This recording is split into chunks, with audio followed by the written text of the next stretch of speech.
Na katika msimu huu tuko na muda wa kutosha zaidi katika No Filter Jahazi HD, mahali ambako hapa tunazungumza kuhusu maisha, tena maisha halisi ya kweli ambayo ndugu zetu wanapitia, wanayaleta kwetu nasi tunaiwasilisha kwako.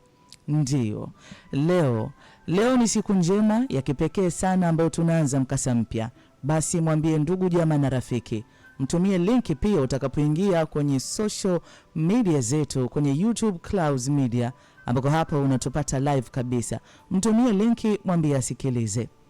Mkasa ambao tuko nao katika msimu huu ni wa mwanakaka anaitwa Emmanuel, au unaweza kumuita Ima. Kwa nini ayalete haya kwetu? Hakika iko sababu kubwa na ya kipekee sana kushia nasi haya katika safari yake ya maisha. Karibu sana leo tukiwa tunaanza mwanzo kabisa. Lakini niko na good news leo, ikiwa ni siku ya Jumatatu ya kwanza ya mwanzo wa mwezi. Tunajua katika mwanzo wa mwezi mambo yanakuwa ni mengi sana. Kuna mambo ya madeni, unaamka tu unakutana na madeni nyumbani, lakini pia kuna uhitaji wa vitu muhimu vinahitajika kama chakula. Ukigeuka huku unakuta mwenye nyumba naye anadai kodi. Ukitazama mfukoni, Mungu wangu, mfukoni huko hakuna fedha. Mambo ni mengi, pesa unapata, matumizi ni makubwa zaidi. Na unakuwa unajiuliza maswali mengi ambayo yanahusiana na mambo ya fedha, alafu upate majibu. Sasa leo hapa kwenye Jahazi HD ndani ya No Filter niko na mchongo pesa. Na huu ni mchongo pesa ambao kwa hakika utakuwezesha wewe kupata pesa. Kumbuka uwe tu na shilingi 1000 tu za Kitanzania. Tunasema uwe na buku na mchongo pesa unakupa wewe pesa. Ndio, vipindi mbalimbali hapa utaendelea kusikia watu wakaendelea kupata pesa, na mimi niko nakupa hapa deal kutoka mchongo pesa. Namna ya kucheza ili upate pesa, ikufanye mwezi huu wa 3 wa mwezi mwepesi wenye uchangamfu. Unafanya hivi. Unaenda pale kwenye kulipa bill, unaenda kwenye namba ya kampuni. Namba ya kampuni ni 321333. Yani 321313. Alafu kuna kumbukumbu namba, andika neno pesa kwa herufi kubwa. Hakikisha kwenye simu yako kuna shilingi 1000 tu za Kitanzania. Alafu cheza mchongo pesa, utanishukuru baadaye. Fedha ziko nyingi sana kwa ajili yako. Kuna washindi mbalimbali kupitia amplifier kwenye Jahazi HD. Kuna 100,000 zinatoka kwa watu 15 kwa kila saa. Kwa unavyozungumza na wewe mpaka saa 3, I say utapata na wewe mzigo wako. Hakikisha una miaka 18 na kuendelea.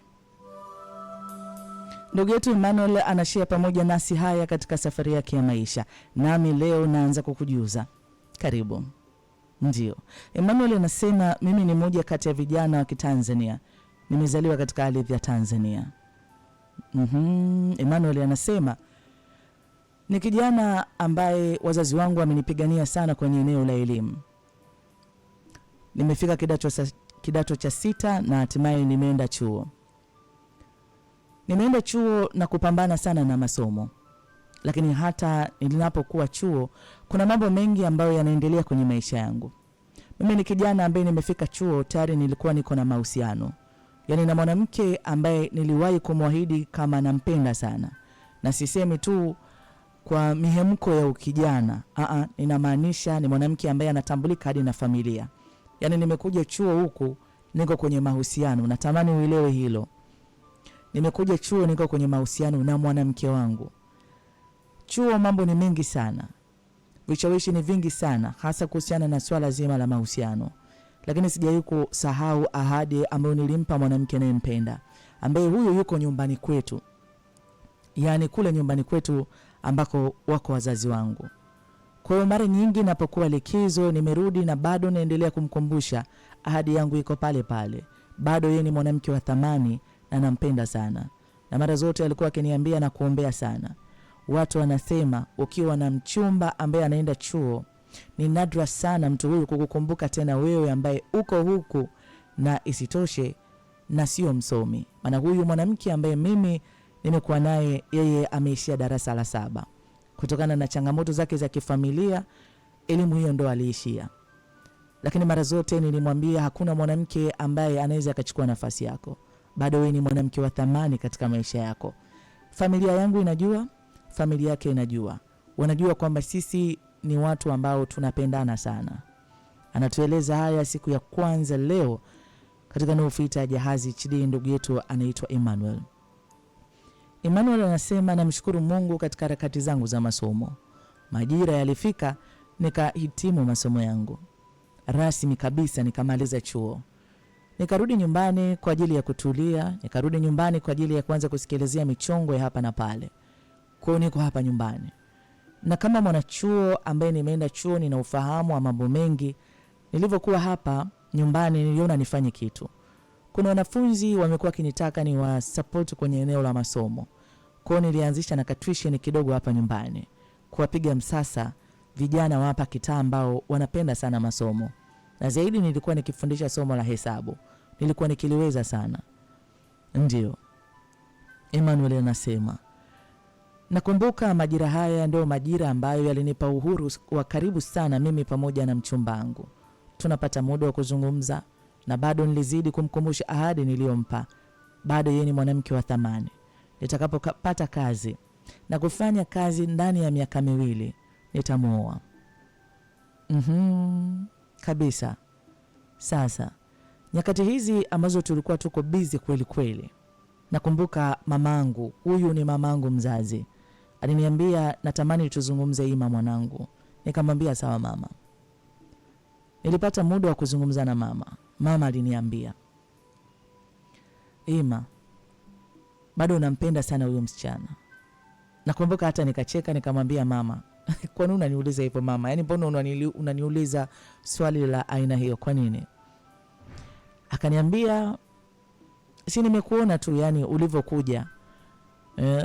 Nilijua umeenda mjini, kuna namna ambavyo utakutana na wasichana wapya kwenye maisha yako, ukaona mitazamo mipya, ukakutana na changamoto tu ambazo zinaweza zikakufungua ufahamu na kuona kwamba haya ilikuwa ni mawazo ya awali, lakini kuna mawazo bora zaidi. Hata nilitabasamu nikamwambia mama, sikuelewi unamaanisha nini? Mama akaniambia, mwanangu, mimi ni mamako. Nimekaa kwa muda mrefu sana. Sio kwamba sioni kikitu naona, lakini nimekuja kugundua huyu siye mwanamke wa kukufaa katika maisha yako. Nilimwambia mama, kwa nini? Mama wa huyu binti ni rafiki yako. Tena nyinyi ni majirani. Na mara zote mmekuwa pamoja. Na mara zote umekuwa ukiona hili linaloendelea ni jambo la baraka kwa pande zote mbili. Kwa nini leo unaniambia sentensi kama hii? Humtaki tena huyo msichana? Mama akaniambia, sio kwamba simtaki, lakini ni ukweli usiofichika hata kufaa kuwa mke kwako. Nikamwambia, kwa hiyo ukizungumza hivyo unamaanisha nini? Akasema, nikimaanisha huyu hata kufaa kuwa mke kwako. Sikumuelewa mama. Yaani kwa nini azungumze haya katika nyakati hizi? Na nilikuwa mwazi kwa mamangu, nikamwambia sikuelewi. Mwanamke ambaye mwanzo ulimuona ni mwanamke mzuri atanifaa, kwa nini leo anageuka kuwa sio mwanamke mzuri? Mama akasema, kwa sababu kuna mambo sikuwa najua. Baada ya kujua, nikaja nikagundua sio mwanamke atakaye kufaa. Sio kwamba ni mwanamke mbaya, ni mwanamke mzuri kwa muonekano. Lakini familia anayotoka sio familia nzuri, haitakufaa mwanangu. Ima anasema, nilimsikiliza mama katika haya anasema, lakini nikwambie tu sikumuelewa. Sikumuelewa. Na maneno ya mama hayakuzuia mimi pamoja na mwanamke anayempenda tangu mwanzo, yani tusitishe mahusiano yetu kwa ajili ya kauli zao. Kabisa. Emmanuel anasema, sasa mama aliponiambia mara ya kwanza nilihisi tu labda ni sentensi tu ambazo hazina uzito. Lakini mama niliona hiki ni kitu ambacho amekichukua kwa uzito zaidi. Akizidi kunisisitiza. Akiniambia, mimi ni mama. Ni mama yako unayeona zaidi ya wewe unavyoona. Ninaiona kesho yako yenye maumivu kama utakubali kuruhusu huyu mwanamke awe mke kwenye maisha yako. Nilimwambia mama, unaona nini? Mama ninapomwambia hayo ananiambia, sioni kama ni mwanamke wa kukufaa. Achana naye. Mama ananitaka nimwache mwanamke huyu ambaye hajanikosea. Ni mwanamke mvumilivu, ni mwanamke mwenye heshima, ni mwanamke ambaye amelelewa maadili mazuri, na zaidi ya yote tunapendana. Na sio tu kwamba tunapendana, mimi nampenda sana huyu mwanamke. Nimekueleza nimeenda chuo. Unavyofahamu mazingira ya chuo, mnakutana vijana kutoka sehemu tofauti tofauti. Ushawishi ni mwingi wakati mwingine, lakini mpaka nimerudi tena huku nyumbani kwetu, hakuna mwanamke alifika level ya thamani ya upekee kama niliyokuwa nayo kwa mwanamke huyu unayempenda. Jina lake anaitwa Rose. Ima anasema sisi tuliendelea na penzi letu la dhati, hatukutaka chochote kituzuie. Nilimuuliza siku moja Rose, hivi mama yako na mamangu, yani kuna nini kati yao? Maana sioni tena ule urafiki nilioujua.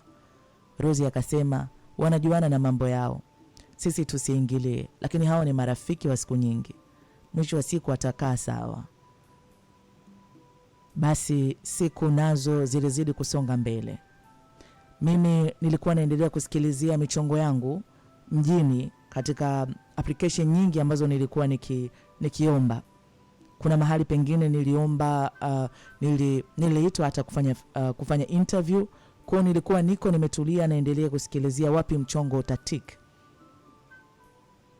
Ima anasema basi nakumbuka kuna majira yalifika. Mungu alinisaidia sana, alinifungulia mlango nikapata kazi yangu ya kwanza. Ilikuwa ni furaha sana kwa mamangu. Na mamangu ujumbe alioniambia, alisema hivi: mwanangu, leo unainuka hapa na kupiga hatua na kwenda kuanza maisha yako mapya ukiwa na kipato chako. Basi ondoka, nenda katafute mtu mwingine sahihi. Sikuonyeshi nani sahihi, ila huyu sio sahihi kwako. Najua mazingira kama haya, mpo pamoja hapa mtaani, ilikuwa ni ngumu kwako kusema unaweza ukanisikiliza mimi mamako na kuyafanyia kazi. Lakini leo unamwacha huyu msichana, muache hapa na usirudi tena kwenye maisha yake. Ataumia, lakini mwisho wa siku kuna unafuu mkubwa kwako utakapovumilia maumivu ya kuachana na huyu mwanamke kwa sasa, kuliko kuruhusu huyu mwanamke akawa sehemu ya maisha yako. Itakugharimu sana. Ninakwambia haya maneno ananiambia mama yangu mzazi.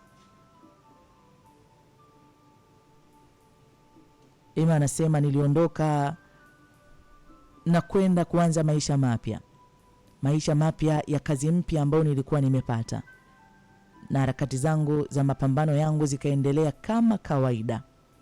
Ndiyo, mimi nilimsikiliza mama kwa sababu ni mamangu na nampenda sana. Mamangu amenipambania sana, na nimewahi kumuuliza mzee wangu, kwa sababu mzee wangu pia anajua. Hivi unanielewa nikikwambia ni mazingira ya kwenu hapo ulipokulia, alafu una mchumba wako, yani kila mtu anajua Ima ni mchumba wa Vero. Yani mimi ndo nilikuwa hivyo kwa huyo msichana.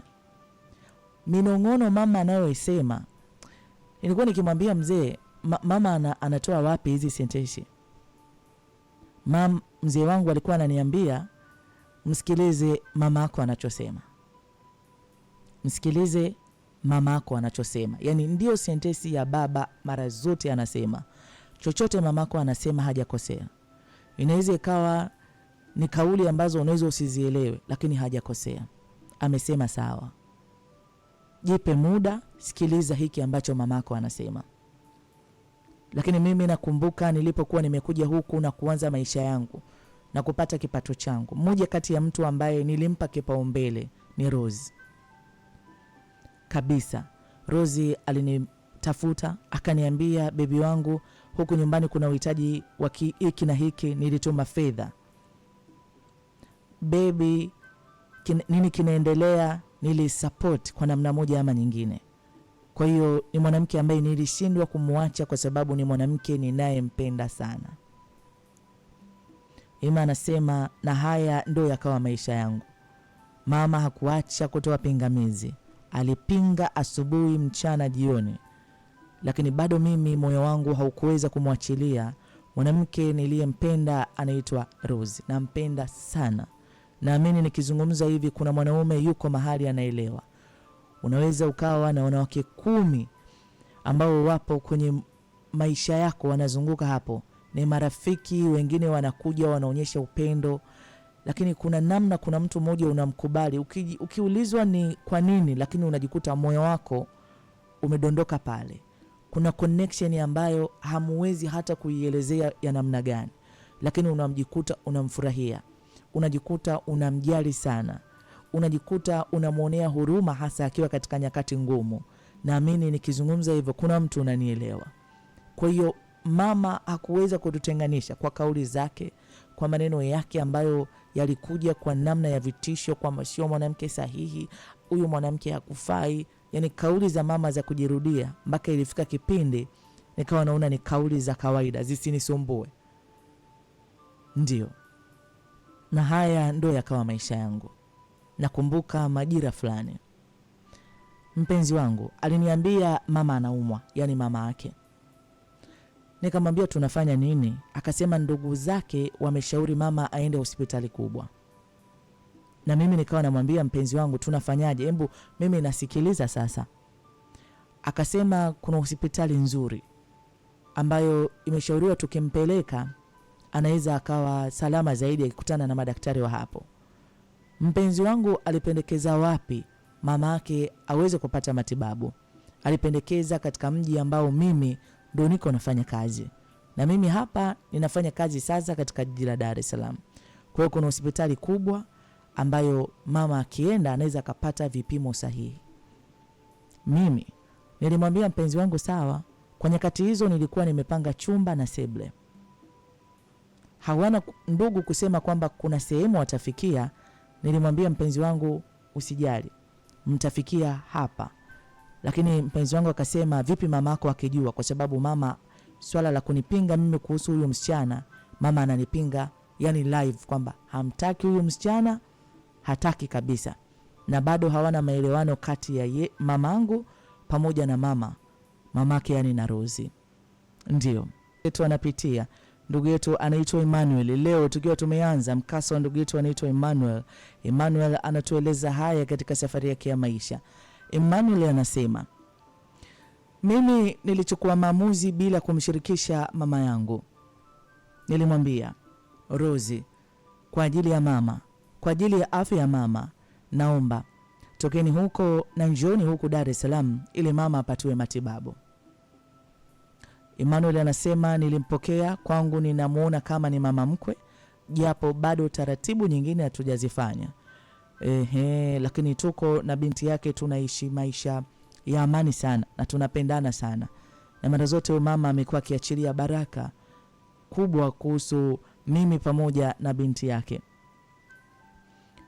Nilipata muda wa kutosha wa kuhakikisha ninakuwa na huyu mama katika kipindi chote yuko hospitali, kuanzia vipimo na hata matibabu pia. Kwa hiyo huyu mama wa Rozi alikaa hapa kwangu kwa muda wa miezi 2. Nakumbuka mama alipata taarifa kuhusiana na ujio wa rafiki yake ambaye sasa hivi hawana maelewano, kwamba amekuja moja kwa moja nyumbani kwangu. Mama yangu alichukizwa sana. Mama yangu alikasirika sana. Aliniambia Ima, kwa hiyo mimi kitu nachokiongea kwako hakiwezi kuacha maana. Umeanza kazi, mimi mama yako niliyekubeba tumboni miezi 9. Nimepambana katika elimu yako. Nimekuacha katika muda huu wa kujipanga, niseme mwanangu ngoja nimuache ajipambanie, ajipange, nisimsumbue. Sijawahi kuja hata katika malango ya nyumba yako. Lakini leo hii unamchukua adui yangu na kumkaribisha katika nyumba yako. Nilimwambia mama, huyu ni lini amekuwa adui yako? Ni rafiki yako siku zote. Mama, kama mna migogoro ya hapa na pale, kwa nini msikae mkasuluhisha? Kwa sababu mimi siku zote ninabeba kama sisi ni familia. Unakumbuka mama, namna ambavyo ulikuwa unaweza ukapika hata ugali, ukasema mboga utaenda kuchukua kwa kina Rose, na tukawa kama familia. Uadui unatoka wapi mama? Mtu alikuwa ni mgonjwa, mama ningefanyaje? Na hawana mahali pa kufikia. Mama akaniambia Hivi unajielewa unachokifanya? Kwa hiyo unavyoona unanifanyia mimi sawa, umenikosea sana Ima. Nataka nikwambie umenikosea sana. Kama hautaweza kunisikiliza mimi mama yako, basi mwanangu. Mama alikata simu. Yaani aliumia sana. Ulishawahi kumuumiza mzazi wako mpaka ukaifeel naweza nikawa nimekosea? Lakini kwa mwanzo unapofanya jambo unaona kama sijakosea. Nilimwambia Rose, mama ameumia sana. Akasema nilijua. Unajua nikwambie, mimi sijui uadui. Kila nikiongea na mama anasema watakaa tu sawa. Sielewi kwa nini wamekuwa hivyo jamani. Nisamehe sana mpenzi wangu kwa sababu nimekuingiza katika matatizo. Lakini nitafanya nini? Yaani nitajigawa vipi? Kwa sababu ukiniuliza sina sababu ya kumwacha huyo msichana. Hajawahi kunikosea chochote. Nataka nikwambie, ni msichana wife material 100%. Yaani ananifaa kwa kesho kutwa. Ni mwanamke ambaye ananiombea yaliyo mema kila siku. Na furaha yangu ndiko mahali ilipo. Lakini mama yangu anataka mahali ambako naweza nikapata furaha. Mama ananiambia hapo sipo mahali pa furaha kwa siku za baadaye. Kwa nini lakini haya yanatokea? Nilimwambia mama, naomba unisamehe kama nimekosea. Hata baba alinilaumu sana. Mimi na dadangu mkubwa akaniambia mama hajapendezwa na hicho kitendo. Nikamwambia dada, hebu niambie basi nilipaswa kufanya nini? Mamake na Rose alikuwa anaumwa sana. Hapa Dar es Salaam hawana mahali pa kufikia. Vaa basi viatu vyangu. Akaniambia najua mdogo wangu unampenda sana Rose. Lakini mama ampendi. Nikamwambia kwani mwache Rose kwa sababu ya mama? Lakini huyu ni mwanamke naishi naye mimi. Sio ataishi na mama. Dada yangu akaniambia najua. Nimekuwa nikimhoji mama sana.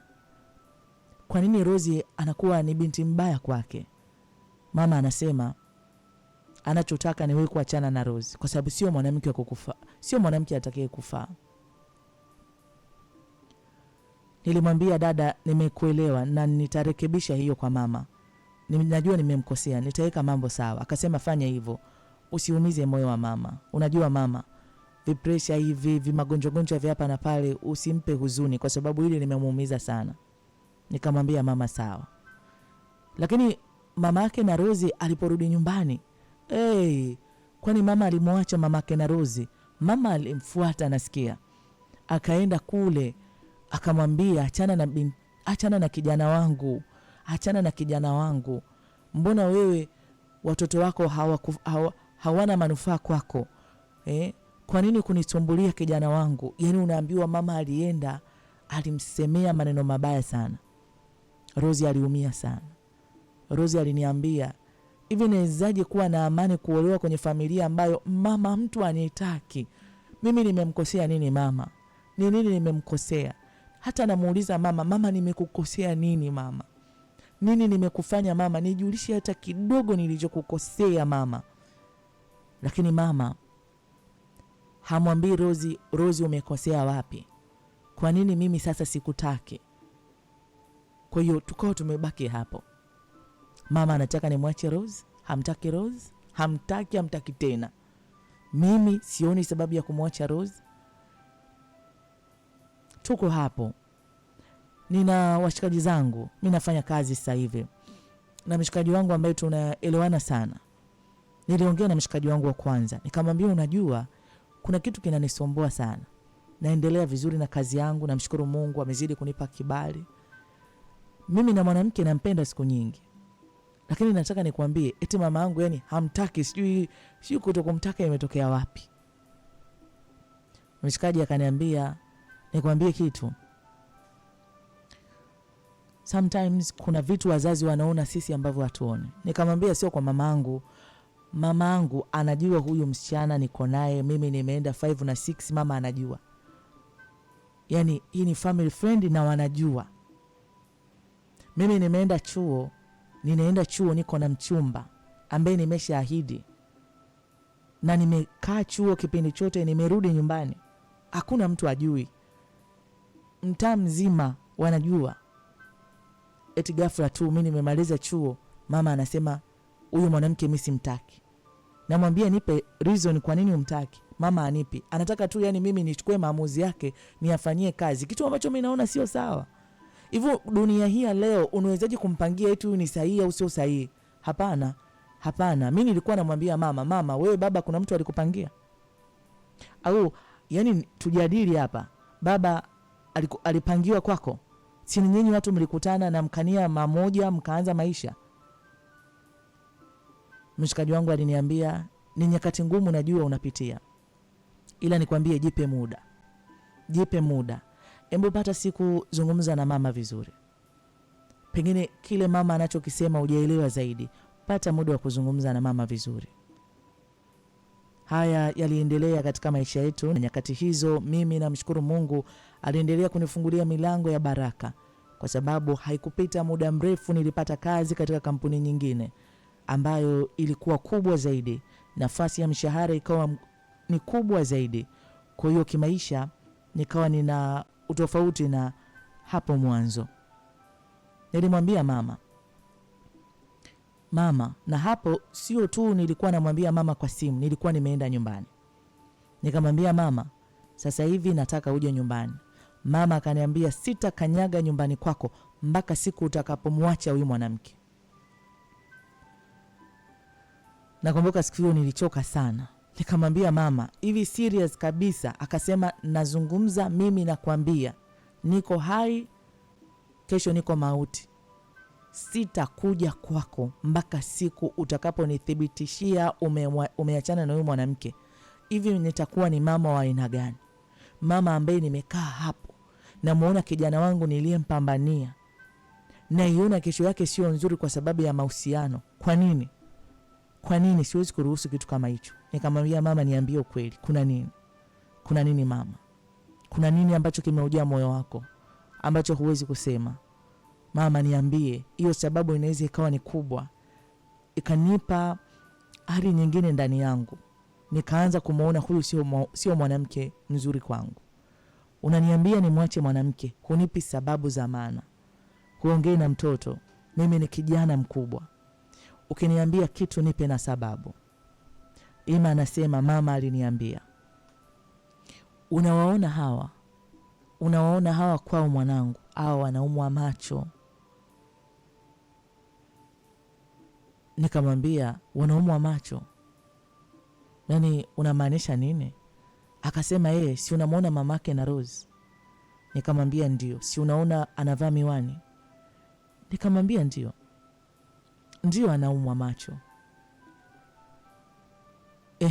Akasema anaumwa macho, haoni vizuri, kwao kuna upofu. Hata nikatabasamu. Nikamwambia mama, sasa kwa sababu anaumwa macho, yani kwa sababu mamake anaumwa macho, kwa hiyo unataka kusema na Rose naye ataumwa macho? Mama akaniambia na Rose naye ataumwa macho, na Rose naye atasumbuliwa na upofu, na wewe utapata watoto wenye upofu. Unajua nilicheka. Yani mamangu anaongea nini? Yani anaongea kuhusu nini jamani? Mama, unazungumza kuhusu nini? Unazungumza kuhusu upofu wa nini? Upofu wa macho? Mbona mamake Rose ni mama mtu mzima, tena mnaweza mkawa mpo sawa au umemzidi miaka. Upofu unaweza kuwa umeathiri kitu gani? Mama, unazungumza kuhusu nini? Akaniambia mwanangu, baba yake na Rose aliteswa na upofu pia mpaka umauti ulimpata. Unajua kifo cha babake na Rose? Nilimwambia mama, ndio. Nielezee kidogo kuhusu kifo cha babake na Rose. Sasa kifo cha babake na Rose ni kifo ambacho kilitokea na tukiwa hapa. Yani babake na Rose amefariki, tuko hapa mtaani. Na hao wamekuwa ni marafiki, ni majirani wema na sisi. Yani namwambia mama, unataka kusema nini? Akasema ninachotaka kusema, uliona kifo cha babake na Rose ni kifo ambacho kilihusisha ugonjwa wa macho. Na nikamwambia hapana, Mama hapana, babake na Rozi alifariki kwa sababu ya pressure. Hicho ndicho nachokijua, alipata msongo wa mawazo sana. Akasema mwanangu, kwa nini alipata msongo wa mawazo? Alipata msongo wa mawazo sana. Kwa nini alipata msongo na mawazo? Nikamwambia mama, nafikiri ni kuhusu maisha. Kuhusu maisha yamekuwa labda tight, labda alikuwa kuna vitu anavitarajia vitakuwa vikawa tofauti. Akasema ni msongo wa mawazo na upofu wa macho. Upofu wa macho, hakuwa na uwezo wa kuona. Nikamwambia alikuwa anaona. Kwa sababu mimi nachojua, mtu anavaa miwani haimaanishi kwamba ana upofu wa kutokuona kabisa. Haya ninazungumza mimi na mamangu. Namwambia mama, unazungumza kuhusu nini? Haya anatueleza Ima. Leo siku njema, tumeanza mkasa huu. Nikukaribishe sana. Ufuatilie kila siku. Ukikosa nafasi usijali, ingia kwenye YouTube channel yetu Clouds Media. Fuatilia mkasa huu kwa ukaribu. Kijana Ima akitueleza mambo ya kujifunza kwa ukubwa sana katika maisha ambayo tunaishi leo. Na tuna nafasi ya kujifunza kila leo. Asante kwa kunisikiliza katika No Filter Jahazi HD hapa Clouds FM.